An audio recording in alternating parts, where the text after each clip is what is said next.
ધંધુકામાં માત્ર એક ઓવરટેક જેવી નજીવી બાબતે ધર્મેશ ગમારા નામના યુવાનનો જીવ લઈ લેવામાં આવે છે અને ત્યારબાદ બે સમુદાયો ધંધુકામાં આમને સામને આવી જાય છે.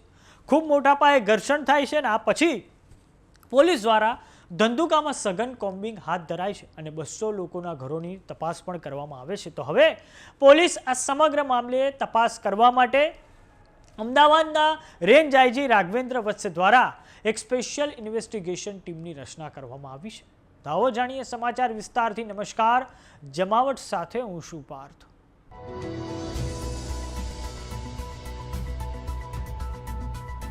ધંધુકામાં હાલમાં ભારેલા અગ્નિ જેવી સ્થિતિ છે. આખું શહેર પોલીસ છાવણીમાં ફેરવી નાખવામાં આવ્યું છે, કેમ કે ધર્મેશ ગમારાની હત્યાના ન માત્ર ધંધુકામાં પરંતુ સમગ્ર ગુજરાતમાં તેના ઘેરા પ્રત્યાઘાત પડ્યા છે. હાલમાં પોલીસ દ્વારા સમગ્ર મામલાની તપાસ ચાલી રહી છે. પોલીસે બે આરોપી સમીર અને રિઝવાનની અટકાયત કરી લીધી છે અને હવે એક એસઆઈટી એટલે કે સ્પેશિયલ ઇન્વેસ્ટિગેશન ટીમનું ગઠન કરવામાં આવ્યું છે.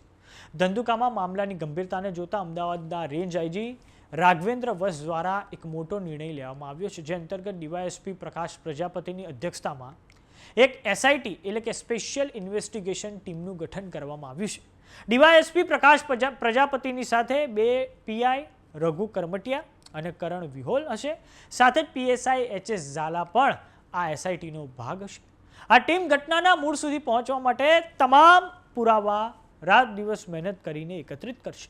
અત્યાર સુધીમાં પોલીસ દ્વારા આ કેસમાં સંડોવાયેલા બે મુખ્ય આરોપીઓની ધરપકડ કરી લેવામાં આવી છે. ત્યાર પછી પોલીસ દ્વારા 100 થી 125 લોકોના ટોળાની સામે ગુનો પણ દાખલ કરવામાં આવ્યો છે.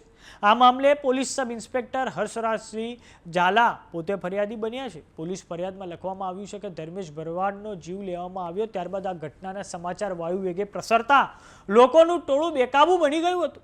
હાથમાં ઘાતક હથિયારો લઈને નીકળેલા ટોળાએ જાહેર સંપત્તિ ખાનગી મિલકતોને નુકસાન કર્યું છે.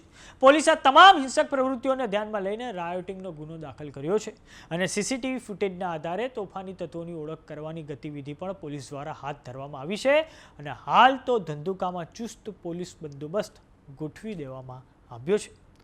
આપને જણાવી દઈએ કે હાલમાં આ જે થયું ધંધુકાની બબાલ, તેમાં તો એસઆઈટીનું ગઠન કરવામાં આવ્યું છે, પરંતુ આ અગાઉ અમરેલીમાં પાયલ ગોટીનો કેસ હોય કે પછી બગદાણાની બબાલ હોય, એમાં પણ સ્પેશિયલ ઇન્વેસ્ટિગેશન ટીમનું ગઠન કરવામાં આવ્યું છે.